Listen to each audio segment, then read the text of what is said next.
దేశాన్ని కుదిపేసినటువంటి ఒక వార్త. ఇక బ్లాక్ బాక్స్ తో లోగుట్టు వీడేనా, ఘటనా స్థలంలోనే డివిఆర్ ఫ్లైట్ వేగం, ఎత్తు, ఆటో పైలట్ వివరాలన్నీ వాటిలోనే రికార్డ్ అయినాయి.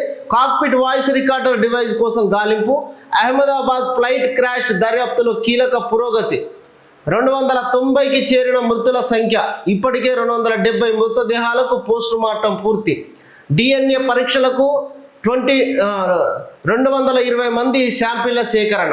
ఊహకందని విషాదం ప్రధాని మోడీ. ఈ ఘటన ఊహించని పెను విషాదం. బాధిత కుటుంబాల బాధ వర్ణించరానిది. కుటుంబ సభ్యులు, బంధువులను కోల్పోయిన వారి బాధను నేను అర్థం చేసుకోగలను అంటూ మోడీ మాట్లాడడం జరిగింది. అహ్మదాబాద్ విమాన ప్రమాద ఘటన స్థలాన్ని మోడీ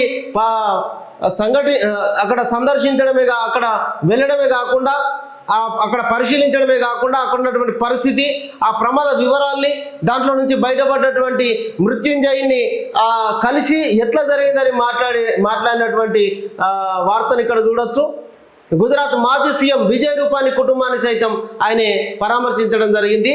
ఆయనే కూడా గుజరాత్ మాజీ సీఎం వాళ్ళ బంధువులను చూడడానికి వెళ్తున్నటువంటి క్రమం లోపల ఆయన కూడా మరణించడం జరిగింది.